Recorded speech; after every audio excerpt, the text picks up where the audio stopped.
over the last 20 years as trustees and fencing some of the sanctuaries. We are on live tube feeds of YouTube and Facebook. It's actually live through National Geographic as we speak now. If anybody wants to follow, it is hashtag Jane and Eve. Okay? Whatever that means. It is a great pleasure that I welcome all of you this evening as supporters of Dame Jane Goodall. And of course, Lee Berger, one of the Time magazine's top 100 individuals in the world. Well done.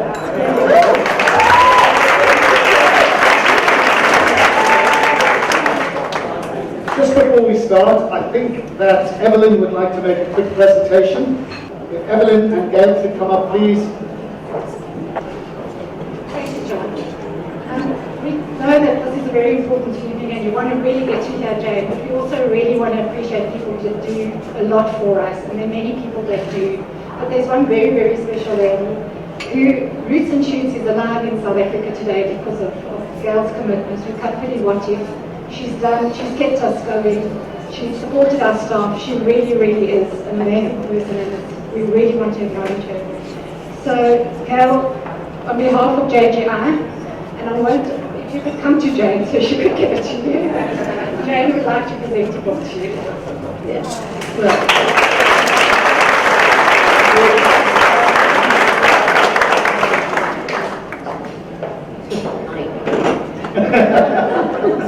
You kissed it. All right, ladies and gentlemen, a round of applause for It's a great pleasure to be here. That's the longest speech Tony Vaughan has ever made. My kids say that if you ask Tony for an atomic bomb, he'd say, "What colour do you want?" He's a man of action, not words, but that was a wonderful introduction. I had a long introduction to make, but I think I will do away with it, because I think we all know the people who are here today. Now, as Tony said, we have an evening with two of the most recognizable and famous scientists in the world, so I think we should get on with it. So ladies and gentlemen, let us welcome again.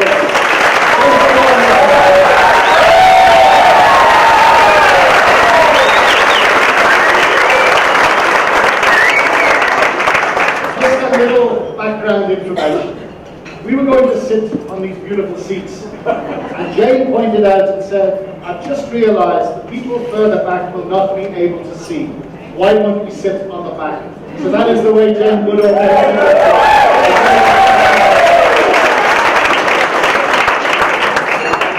How do you handle the fame when what you really want to be doing is working for conservation, the chimps, etc., and yet you have to be paraded around, and there is this element of fame for a very private person? Is that difficult for you?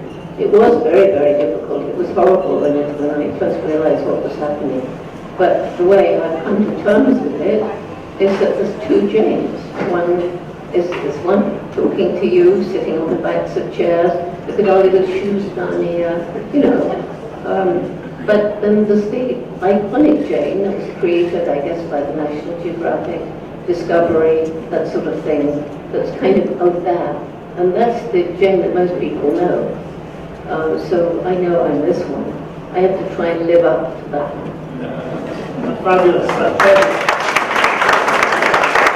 Speaking of publicity, Lee Berger, I mean, you are, as well as being a top scientist, you're the master of using that publicity. Again, explain, answer the same question. How do you deal with the two sides of it? I think, John, that there is this part of where I'm an active scientist. I have over 100 scientists that work for me, work with me, and yet that's what my passion, I love. But at a certain stage, you have to begin to give back. You have to begin to give to the things you love. You give to the science you love, and one of their ways is communicating science to the public, raising money for sciences, and that's raising money for other scientists, young people who can't maybe raise that money as easily as people with profiles like Jane. It's different now, but still, the chimps are fine. It was in 1986 when I flew over Gombe and looked down on a little island of forest that had been part of what we used to call the equatorial forest belt, going along Tanzania, through Uganda and across to the west coast. And now when I looked down from this small plane, I saw a tiny island of forest, completely surrounded by bare hills, more people than the land can support, too poor to buy food elsewhere, cutting down the last trees in their desperate efforts to grow food or make charcoal to survive.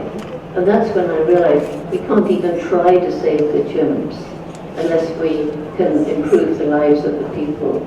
So we began in 1994, we actually got the funding from the European Union to start this program which we call Take Care on Takari, starting with the 12 villages around Gombe, not marching in like a bunch of arrogant white people saying, oh, you've made a mess of things, this is what we're going to do, put it right, but sending in a team of Tanzanians from the local village, local town, to listen to them and say, what do you think we can do to make your lives better?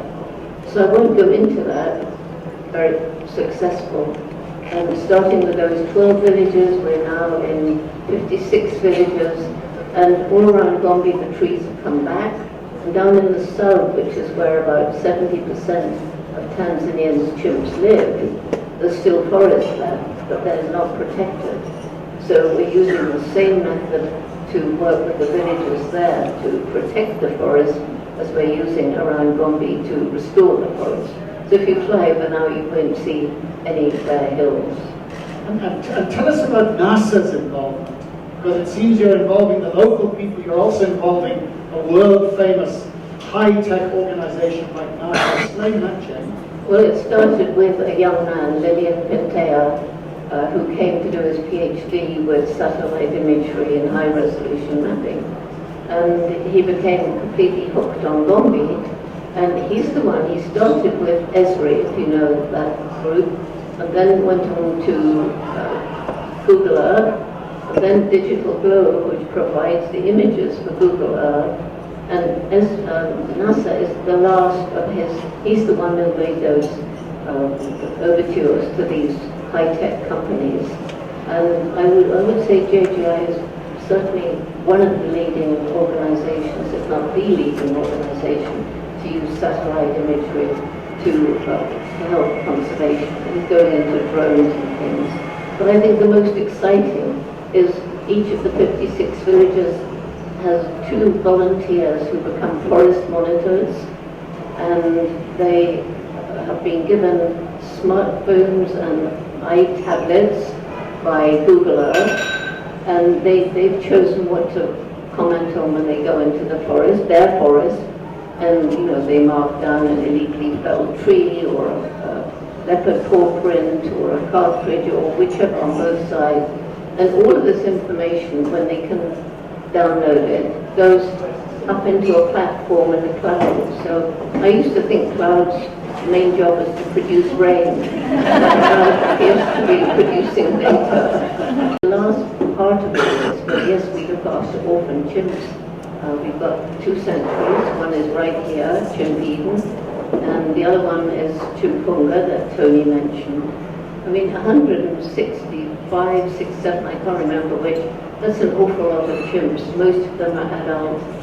Some are still coming in, less, whether it means there are less chimps or whether, it's because people are killing less others for bushmeat, which is what we hope is the case. And most of them are now getting their semi-freedom on these huge islands. I'm sure some of you have seen the footage when this one chimpanzee is released and she turns around and embraces me, which is very moving. And then the final piece of it is all this hard work we do for conservation, protecting animals and so forth is pretty useless if we're not educating the youth to be better stewards than we've been. And that's how the Roots and Shoots program began.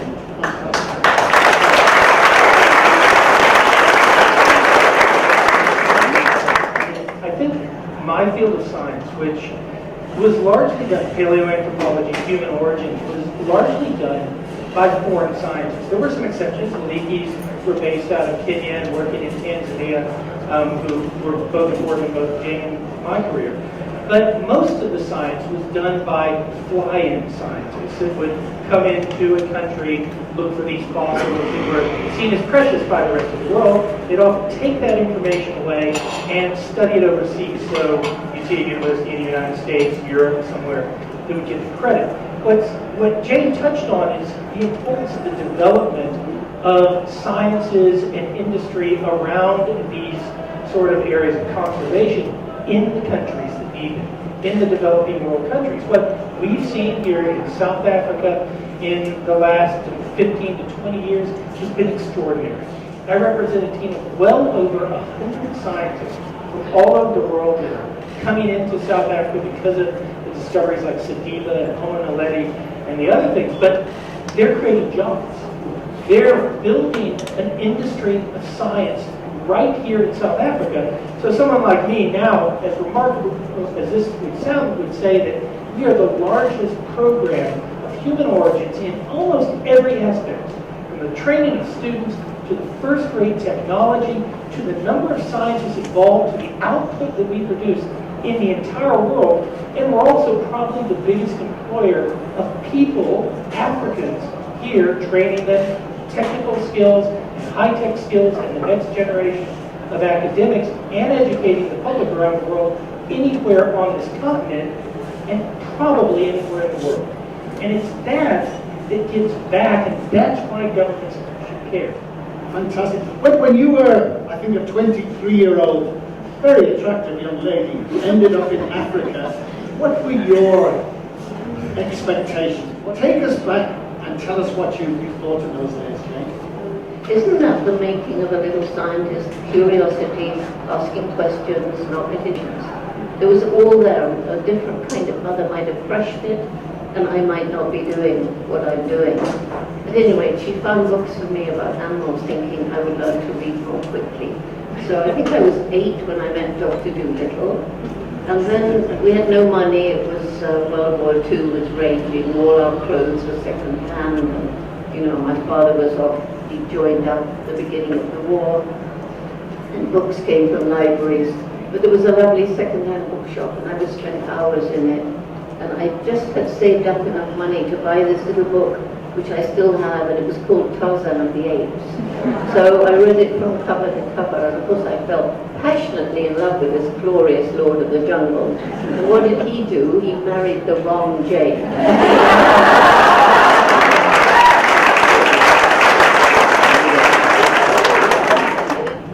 A famous moment, and again, I know many people have read about it, when you saw the chimp using the leaf as a tool, the twig.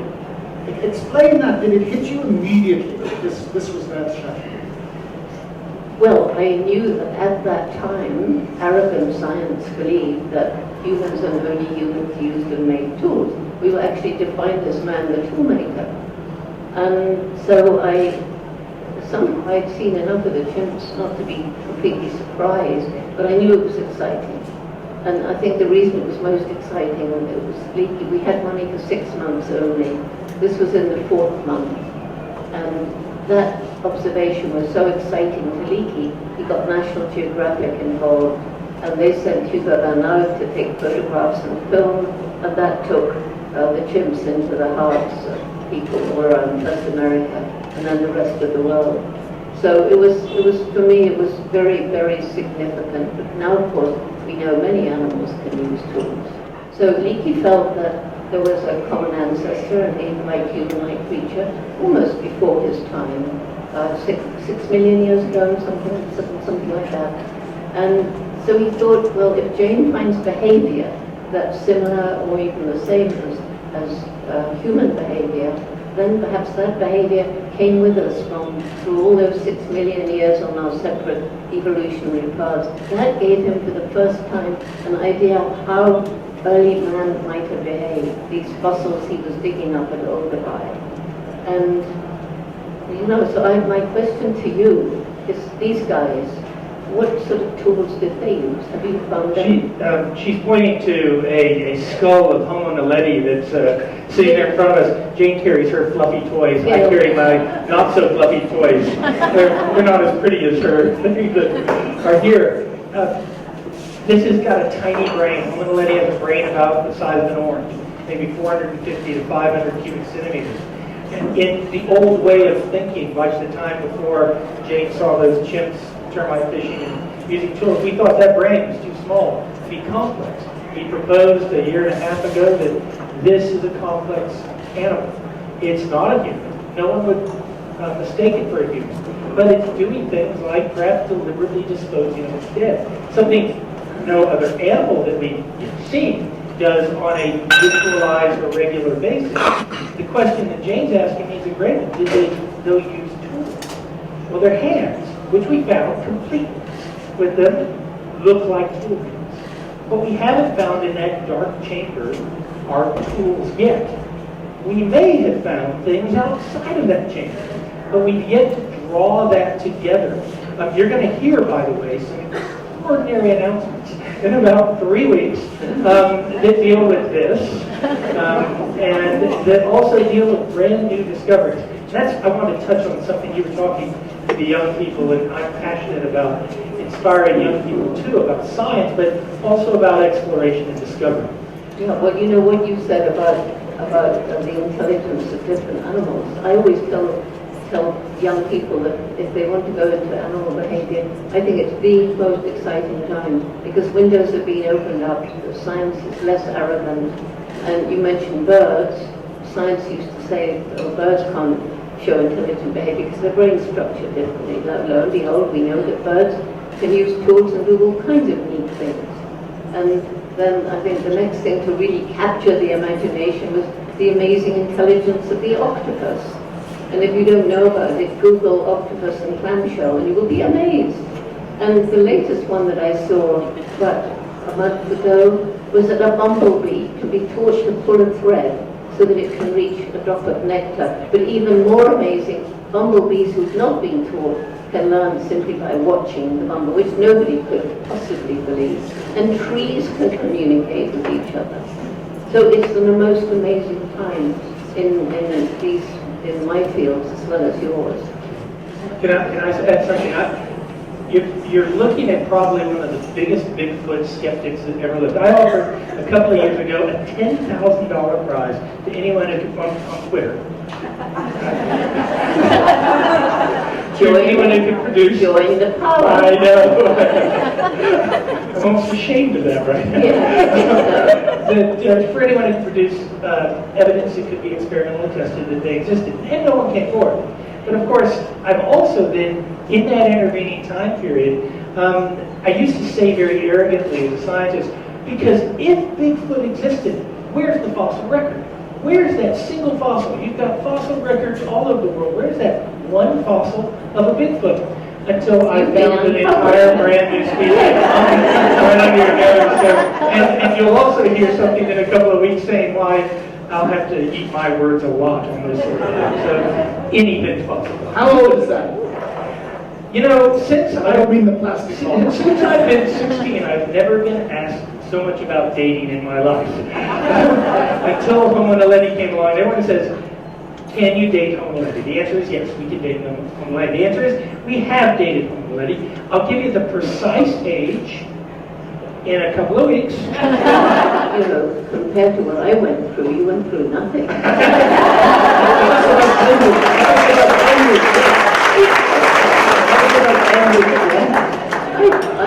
My results came out in the National Geographic.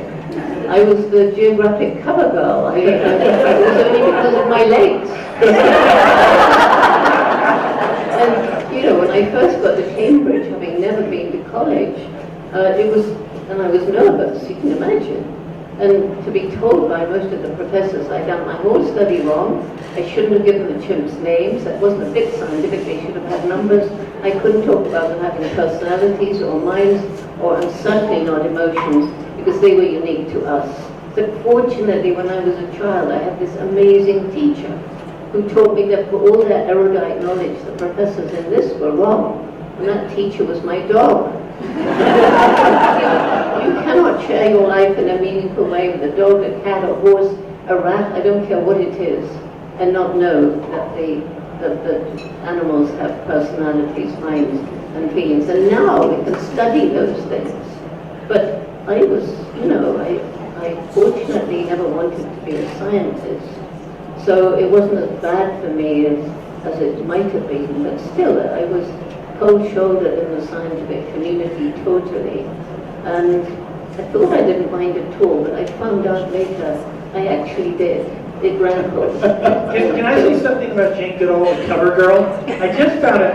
I was given a birthday present about a month ago by a group who gave me as a birthday present the December 1965 cover of National Geographic. That's the year I was born, and the month I was born, who had Guess Who on it.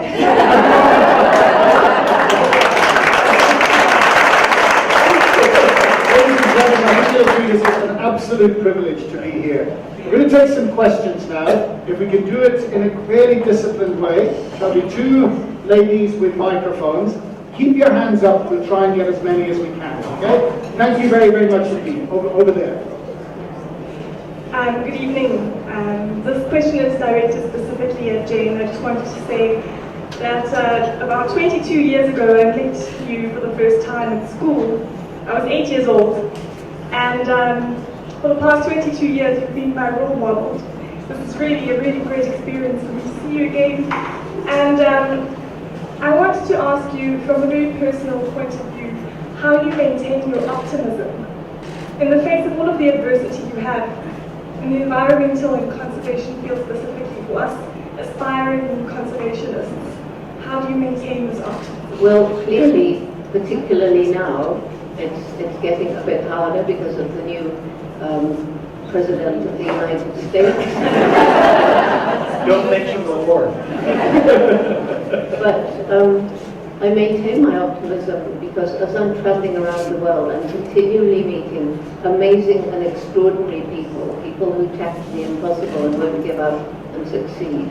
I'm hearing about the most extraordinary projects that people manage to fund and bring to fruition, seeing how totally degraded land can be restored, seeing how animal species on the brink of extinction can be given another chance. And I suppose my greatest hope, and the human race, which is creating new ways of living in harmony with nature, both from the technological point of view, but also how we lead our own individual lives. But then the young people. So this Roots and Shoots program, everywhere I go, I'm meeting young people with shining eyes, wanting to tell Dr. Jane what they're doing to make this a better world. Jane, you touched briefly on how you work with some of the villagers around habitat destruction specifically and getting local buy-in of creating those zones and protecting the chimps. If you could maybe touch on it again, describe a little bit maybe how the buy-in happened, or what sort of training was done with the locals? Basically, the team that went in, none of them had PhDs, but they'd all worked with NGOs in forestry, agroforestry, education, health, and so forth. And so they didn't really need training, and it was very much bottom-up sort of program, and it still is. And we now have this program not only in Tanzania, these 56 villages, but also in Uganda, in DRC, in Congo, Brazzaville, and in Senegal and Burundi. So the program really works, and it's not that much training, it's listening to people, empowering them, particularly the women, microcredit and things like that, and it's changing the way they live. I don't know who I'm talking to, I never saw. We get you another chair to put on top. Well, if the people could stand up when they asked questions, I'd see where they were. Do you want to stand? Read your book, and you're all from the mentioned and I've seen the recent pictures, but you never had Jubilee anymore. What happened to Jubilee? Jubilee is now 80 years old, and Jubilee is rather delicate. He hasn't worn quite as well as his mistress. He sits in my bedroom at home. The music box he had inside him still plays. Special, but I can't travel with him because, he might fall to pieces. So I now have Mr. H, who's only 25 years old. Maybe you can get a photo with him afterwards. Sir?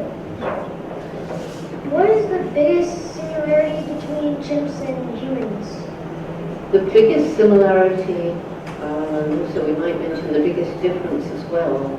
I think the biggest similarity is that with so many of them, it's hard to say. I mean, we have the same kind of communication gestures, like kissing, embracing, holding hands, begging for food. So you can watch chimps and you can know what they're talking about, gesturing about, because we do exactly the same.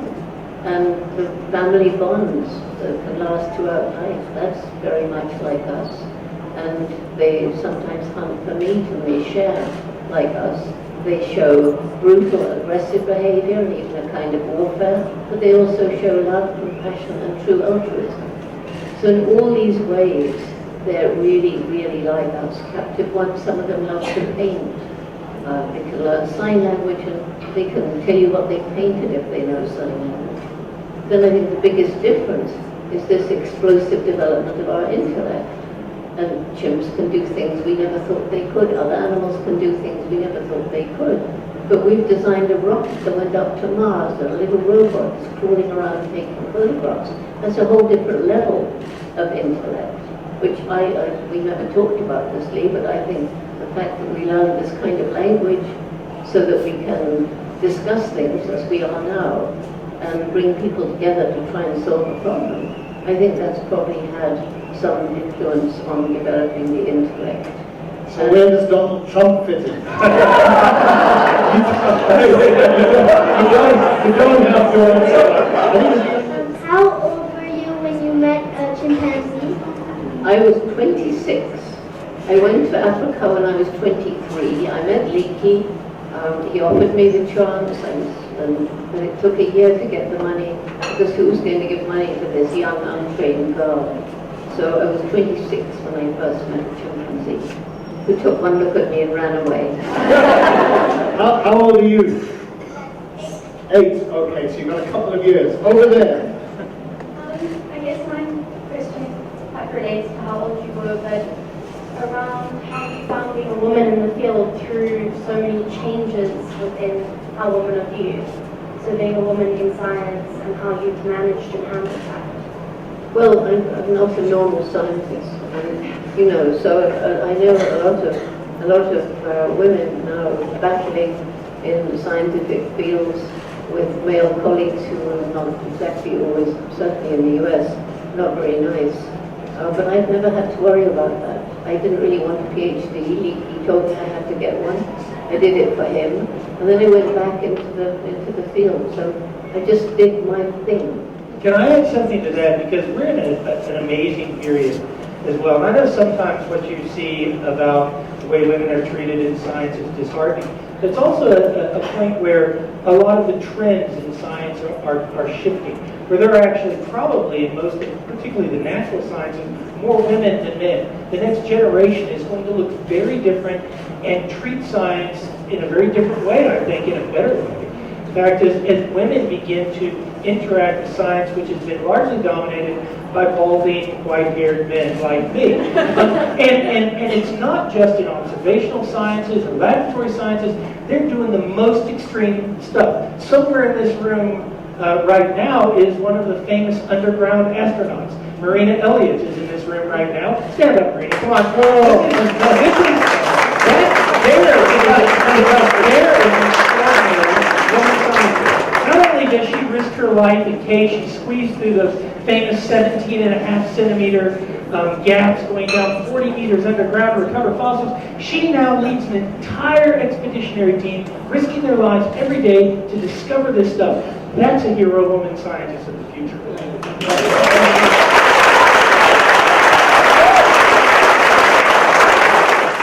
Hello. As much as I love you, Jane, my question is for you. How do you deal with or approach people who deny evolution? Okay, so, it's a fair question. I do it all the time. I actually deliberately, when I travel in the States, I attempt to talk in churches and such, and believe it or not, they allow me. A lot of people... Me too. Yeah, because you reach in Dallas, Texas, I've spoken in front of thousands of people in one of the largest churches there, because I believe that one of the problems that's occurred, particularly in places like the United States, has been scientists living in a bubble. Scientists creating a bubble around them and not respecting that there are different opinions and fair opinions about the way things occur. And I believe they should be interacted with. The moment you begin disrespecting people out of hand and ignoring their belief systems, you end up with the kind of election results you get in the United States. And that is largely because people haven't engaged. Did you see Dawkins was being interviewed once, and he couldn't remember the full title of Darwin's book, and someone called on him, he says, "Oh my God, I forgot." Got a question over here. Hi Jane. When I was about 4 or 5, I got a children's book, or I suppose aimed at children, of you and your work, and I loved it so much that I scribbled all over it, and I'm sorry for that. But you had an effect on me, and I think so many people, that when I moved to Johannesburg when I was 6, we had a new security company that came in, and they asked us a couple of security questions, and the last one was, who are your nearest relatives? And I was like, oh my gosh, the chimpanzees! And I was very proud of myself, but I still am, although you would probably But I just want to say that you've inspired so many people, and did you think you ever would? Did you ever imagine you'd have the effect you have? Right, thank you. Okay. Final question, Jane. Obviously people are here, they have, my goodness, sacrificed the State of the Nation address.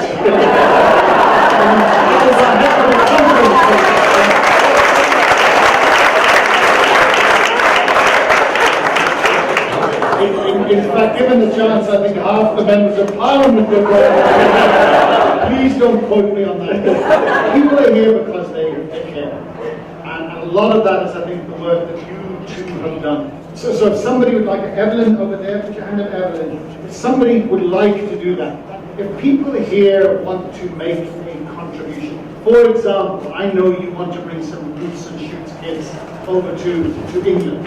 Just one. Just one kid. One airfare. One airfare. We have every year, we have 30 Roots and Shoots, mostly youth from around the world, 18 to 24, to meet together in Windsor Castle. It's a Duke of Edinburgh funded thing. They have their own agenda, and they discuss problems like climate change, and I guess this year Trump will be discussed. I can't believe he won't, but so everything is provided by the St. George's House except the airfare. Everything. Food, everybody's given wine, accommodation, it's fantastic. Yeah, and I always say, you know, if you know any children, tell them about Roots and Shoots. If you know any teachers or parents, tell them about Roots and Shoots. Because this is a family in 100 countries. And one of the things that is very important in it, which has grown into it, is that young people are learning that, you know, in this room there are people with different colored skin. Sometimes you have a group with black, yellow, red, white, from different countries, different cultures, different religions. But if we bleed, the blood is the same. The DNA shows that we're all related. If we weep, the tears are the same, and very often comes from a similar emotion. And if we laugh, the same, we share this sense of humor. So underneath the differences that we may see when we look at each other, we're all the same, we're all one family. And Roots and Shoots is really, really, it's built itself into that, and young people have done it. Fantastic.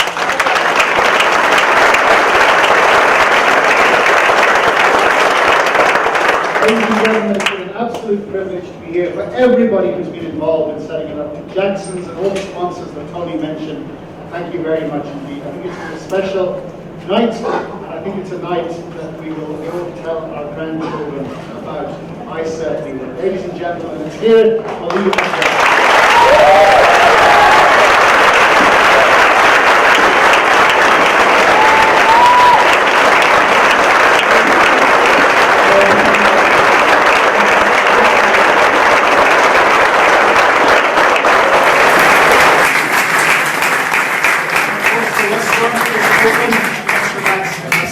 Thank you very much.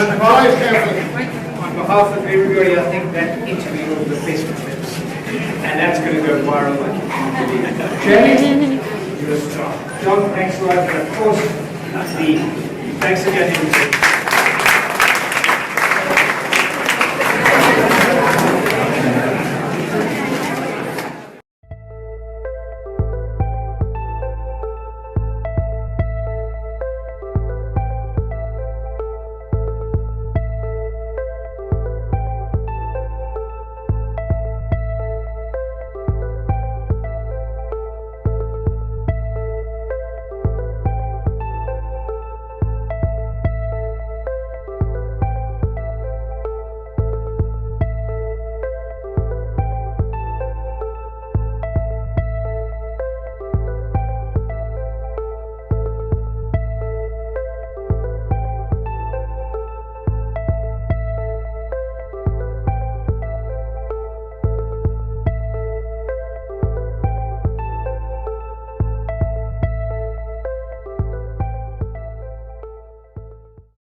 I've got to thank a few sponsors for tonight. I'll just mention them. Jackson's, of course, Gary, the owner of this fantastic venue. Zappy Mufidi for all the water from Zappy, how old is it? The water. Zappy Mufidi. Urban Yard, these people here again, wine from Waterproof, organic wines. And I am who does the internet.